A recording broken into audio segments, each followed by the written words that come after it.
Avant, c'était facile. Il y avait le business to business, B2B, le B2C, consommateur, mais aussi le B2T, le commerce, trade, et la distribution. Et parfois le B2E, industrie. On choisissait sa catégorie et confortablement on déroulait les modèles, les processus, les méthodes, très largement issus des sciences de l'ingénieur, des cabinets de conseil et de la recherche d'optimisation, sur un chemin allant de l'amont vers l'aval.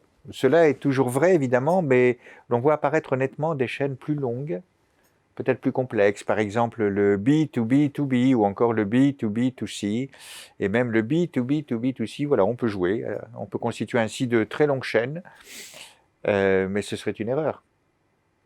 En premier, nous avons un raccourcissement des circuits. Donc n'allongeons pas trop la description, mais surtout, nous devons être prudents vis-à-vis de la facilité à écrire B2B, 2C, car il s'agit en fait, et ce n'est pas un petit changement, non pas d'un B2B, 2C, mais d'un B2B for C, pour le consommateur. Le consommateur devient le lieu où s'exprime la valeur. Tout s'inverse. Tout est tourné vers le client, et ce qui est en amont n'a de valeur que par rapport à la valeur qu'il apporte à ce client final.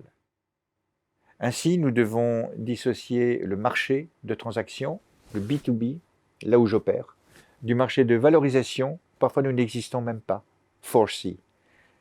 C'est évidemment le cas par exemple d'une vente de voitures de livraison. La transaction est entre le concessionnaire et le livreur, l'entreprise, mais la valeur de la livraison, c'est le coursier qui va pouvoir l'établir avec ce véhicule. Ça paraît très simple dans un chemin théorique, ce l'est beaucoup moins dans la réalité. Bien sûr, il y a les implications mentales, le changement dans les pratiques et dans la vision des affaires, les ruptures, les comportements, la réallocation des priorités. Mais il y a aussi, et peut-être surtout, un risque de multiplication des modèles d'affaires, des fameux business models. En effet, j'ai défini ces derniers comme étant la maîtrise et la connaissance des lieux où la valeur se crée, où la valeur migre et où la valeur se dépose.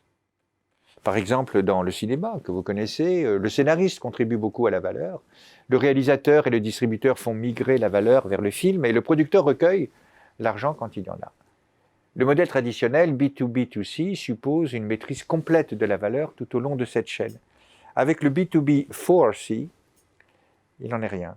La valeur pour le client va s'exprimer avec des critères à lui, au client. Et l'offreur doit y trouver sa part et réallouer sa compréhension totale du système de production, de pricing, de logistique, d'après-vente et de continuité relationnelle. La plupart des théories du management prônent l'unicité, la clarté du business model.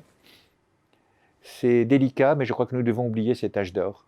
Et nous devons affronter la multiplicité, la coexistence de business models, et ce au sein d'une même entité.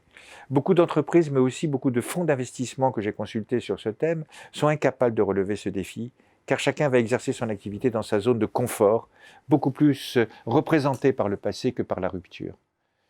La dictature de l'organisation et de la commodité va renier toutes les volontés de changement, et pourtant il faudra s'y faire et inventer ensemble ces nouvelles dispositions. Prendre son temps pour inventer d'urgence la multiplicité des business models.